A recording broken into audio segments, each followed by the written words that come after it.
Alors bonjour, pour la leçon d'aujourd'hui, on va s'intéresser au chapitre 12 à 50 du livre de la Genèse, donc une très grande partie du livre de la Genèse, à tous les récits qui se rapportent aux patriarches. Donc aux trois grands patriarches, Abraham, Isaac, Jacob, et un autre patriarche qui n'est pas considéré tout à fait sur le même niveau que les autres, qui est Joseph aussi. Donc, il y a plusieurs chapitres qui sont consacrés à Joseph. Vous avez déjà lu les textes ou une partie des textes avant la leçon d'aujourd'hui. Peut-être nous rappeler certaines choses. Tous ces patriarches-là ont vécu, si on se fie à la chronologie qu'on pourrait établir à partir de d'autres livres de l'Ancien Testament, les patriarches auraient vécu au tournant du 21e et du 20e siècle avant notre ère, de façon générale, à une époque qu'on appelle l'époque du bronze. Et donc, le premier patriarche qu'on rencontre, c'est le patriarche Abraham, qui est le principal sujet des chapitres 12 à 25 du livre de la Genèse. Et bon, on connaît les grandes histoires d'Abraham, qui est appelé depuis la Mésopotamie à visiter cette terre-là que Dieu va lui donner. On a le récit aussi de la naissance d'Isaac et du sacrifice qui est demandé de son fils Isaac. Ensuite, on a le deuxième patriarche qu'on rencontre dans le livre de la Genèse, c'est justement Isaac. On a très peu de chapitres qui s'intéressent à Isaac en tant que tel, seulement les chapitres 26 à 27 sont consacrés à lui. Et par la suite, on passe au troisième patriarche, qui est Jacob, qui devient Israël, hein, son nom est changé. On a plusieurs chapitres, donc de 28 à 36, qui nous parlent de ce personnage-là. Un personnage très, très riche au niveau littéraire. Bon, il vole la bénédiction de son grand frère, il doit s'exiler dans un autre pays, il se fait avoir dans ce pays-là, il revient, finalement il y a de très nombreux enfants et finalement il perd son fils préféré qui est Joseph, qui se retrouve en Égypte et c'est le début donc de la dernière partie où on a on pourrait dire ce quatrième patriarche-là qui est Joseph des chapitres 37 à 50.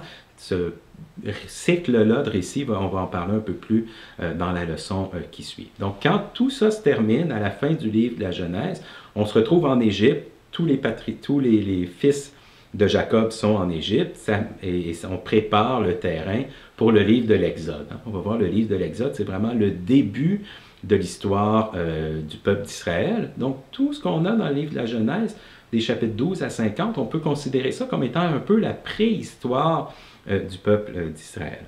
Maintenant, évidemment, quand on regarde ça, des personnages qui ont existé qui auraient vécu il y a environ 4000 ans, on doit se poser des questions sur l'historicité. Hein? C'est notre premier réflexe qu'on a habituellement quand on lit ces textes-là.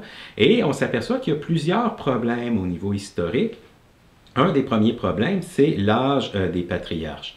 Hein, si on lit le texte biblique, Abraham serait mort à 175 ans. Isaac serait mort à 180 ans. Jacob serait mort, attendez que je retrouve mon année, à 147 ans. Joseph serait mort à 110 ans. Donc, tous des personnages qui sont centenaires. Et on sait, au niveau des recherches archéologiques, qu'on fait des tests, par exemple, sur les crânes, dans les tombeaux, on s'est aperçu que l'espérance à l'âge de bronze, à cette époque-là, dans cette région-là, était de seulement 26 ans. Donc, un bébé qui naissait, en moyenne, vivait jusqu'à l'âge de 26 ans. Mais ça augmentait. Si on réussissait à se rendre jusqu'à 15 ans, il y avait beaucoup d'enfants qui mouraient. Si on réussissait à se rendre jusqu'à 15 ans, eh bien, l'espérance de vie augmentait. On pouvait se rendre de 28 à 36 ans environ. Donc, il y a quelque chose qui ne fonctionne pas avec ces patriarches-là qui vivent très, très longtemps. Et on s'est aperçu que c'est quelque chose qu'on retrouve dans beaucoup de récits du Proche-Orient ancien. Quand on veut situer quelque chose dans une époque ancienne, les personnages vont vivre très, très, très vieux. D'ailleurs, les patriarches qu'on a avant Abraham, donc dans les chapitres 1 à 11, vivent encore plus vieux. Là, on a des 500, 600, 700, 800, 900 ans chez les patriarches. Donc, il faut voir ici non pas quelque chose d'historique, mais quelque chose davantage symbolique.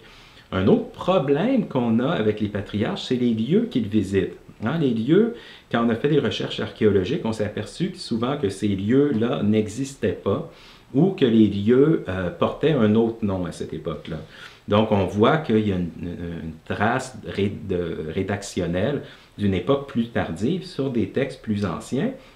Et un autre problème aussi, c'est les noms des patriarches. Hein. Quand on a fouillé dans différents types d'archives de cette région du Proche-Orient ancien, on ne retrouve pas des personnages qui s'appellent Abraham, Isaac, Jacob et Joseph. Ce sont des noms qui sont beaucoup plus tardifs, qu'on retrouve au 7e siècle énormément. Donc, ça pourrait nous montrer que ces textes-là auraient été écrits à cette époque-là. On aurait attribuer des noms à ces personnes-là. Pour nous, c'est pas évident, mais c'est comme, on pourrait dire, si on est en train de lire un texte sur, disons, la conquête du Canada, sur l'arrivée au Canada, et on dirait, bon, ben, le premier explorateur s'appelait Kevin. On dirait, comment ça, Kevin? Ça se peut pas, c'est pas un nom d'aujourd'hui. C'est un nom d'aujourd'hui, ça peut pas être un nom de cette époque-là. Donc, pour les gens qui sont habitués aux recherches anciennes, c'est quelque chose qui est évident. Et une dernière chose qui ne fonctionne pas avec ces personnages-là, quand on regarde, quand on pose un regard archéologique et historique, c'est qu'il y a beaucoup d'anachronismes. Hein. Deux exemples que je vais donner. D'abord, bon, on avait les villes, les noms des personnages. Ensuite, il y a les chameaux, par exemple. Il y a toujours des chameaux dans ces chapitres-là. Et les fouilles archéologiques ont montré qu'on n'a jamais trouvé d'ossements de chameaux à l'âge de bronze. Ça vient beaucoup plus tard, après, même assez tardivement dans l'âge de fer et du fer. Et les chameaux venaient bon, d'Arabie quand on a commencé à faire du commerce beaucoup plus tardivement. Donc, ça nous indique que ces textes-là, encore une fois, auraient été écrits plus tardivement, mais on situe ça dans un très loin passé. Et un dernier exemple, ce sont les Philistins. Ce peuple-là aurait fait son apparition vers le 12e siècle avant notre ère, et on les situe ici vers le 20e, 21e siècle avant notre ère. Donc on voit encore une fois que c'est des textes qui auraient été écrits plus tardivement, influencés par des réalités beaucoup plus tardives. Alors, qu'est-ce qu'on fait avec tout ça? Est-ce qu'on prend les chapitres 12 à 50 en disant, bon, mais ce sont des légendes, ce sont des textes qui sont plus ou moins importants? Pas du tout. En fait, c'est très intéressant de lire les chapitres 12 à 50 du livre de la Genèse. Ces chapitres-là, ils nous offrent, on pourrait dire, une espèce de carte vivante du Proche-Orient ancien. Hein, pour le peuple d'Israël, et c'est quelque chose qu'on retrouve nulle part ailleurs. C'est vraiment quelque chose de génie, vraiment, cette rédaction-là. Ça permettait au peuple juif de faire des liens avec tous les peuples qui étaient autour d'eux. Comment ça se fait, par exemple, que les Édomites, hein, qui sont juste à côté, sont pratiquement pareils comme nous. Ils ont les mêmes divinités, ils ont les mêmes pratiques, ou presque. Comment ça se fait qu'on n'est pas... comment ça se fait qu'on est si proche d'eux que ça? Alors, on a un texte qui nous dit, bien en fait, c'est très simple, c'est parce que l'ancêtre des Édomites, c'est Ésaü, qui était le frère de Jacob, qui est notre ancêtre à nous. C'était deux frères jumeaux. C'est pour ça qu'on se ressemble autant. Et ensuite, on regarde d'autres peuples plus loin. Les Hittites ont beaucoup de pratiques qui ressemblent aux nôtres, mais beaucoup moins que les Édomites. Alors, comment ça se fait? Eh bien, c'est parce qu'on avait un ancêtre commun aussi, beaucoup plus loin. Alors, on remonte au niveau d'Isaac et d'Abraham, et on a toutes les généalogies qui viennent expliquer pourquoi on est près de certains peuples et pas près de certains autres au niveau de la culture et des pratiques. Une autre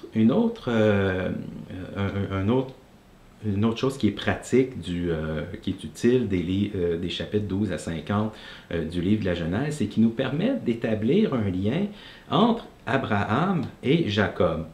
Parce que quand on lit les textes, on s'aperçoit que le personnage d'Abraham, il se promène un peu partout bon, dans la terre de Canaan, mais il est surtout autour de la ville d'Hébron et autour du royaume du Sud. Hein? Donc ça, c'est quelque chose qu'on remarque. Et on voit que Jacob, lui, ses aventures se situent davantage dans le nord, autour, entre autres, de Béthel. Hein? C'est là que Jacob a la vision bon, des anges qui montent et descendent là, sur l'échelle. Et donc, ça nous permet d'établir un lien entre les deux. On croit qu'à une certaine époque, on avait deux groupes de récits sur deux ancêtres. Un ancêtre Abraham, qui aurait été un groupe de récits rattachés au royaume de Juda, le royaume du sud, et les récits de Jacob auraient été rattachés au royaume d'Israël au nord. D'ailleurs, c'est peut-être pas pour rien que Jacob, son nom est changé pour devenir justement Israël. Et pour faire le lien entre les deux, on aurait rajouté le patriarche Isaac, seulement 2 chapitres, un personnage qui est vraiment un personnage secondaire parmi les patriarches. Il est très discret dans la majorité des récits dans lesquels on le retrouve. Donc, ça aurait permis de faire un lien avec les deux. Et évidemment, on a mis Abraham en premier. Pourquoi?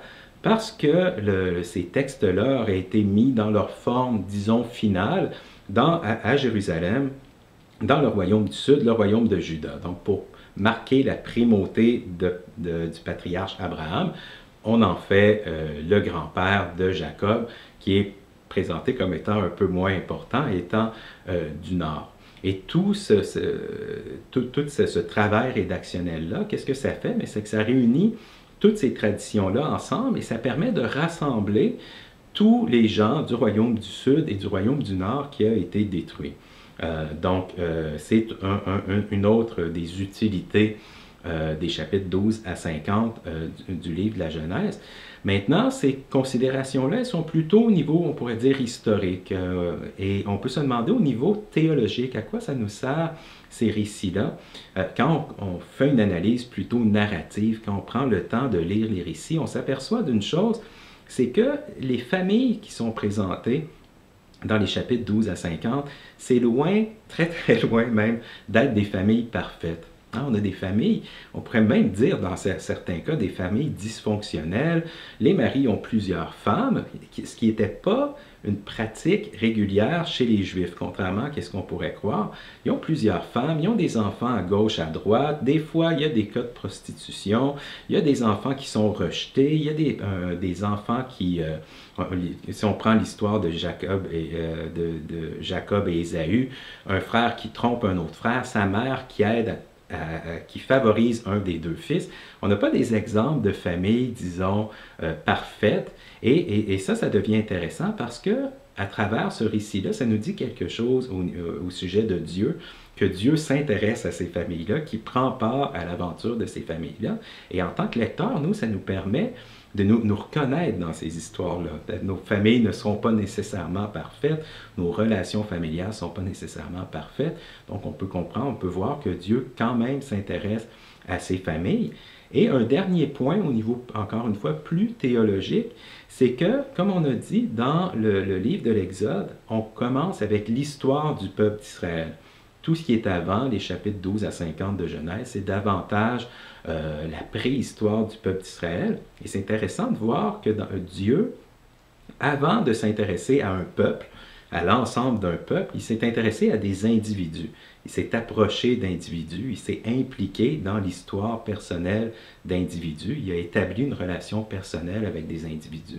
Donc quand Moïse demande, ou quand Dieu dit « mais tu vas aller parler au peuple d'Israël », Moïse dit « oui, mais qui est-ce que je vais présenter ?» Il dit « tu diras que le Dieu d'Abraham, Isaac et Jacob, que je suis le Dieu d'Abraham, Isaac et Jacob. » Donc il vient rappeler qu'avant de partir cette grande aventure-là, de la formation du peuple d'Israël, il avait déjà établi une relation personnelle et que c'est un Dieu personnel qui vient à la rencontre de ce peuple-là.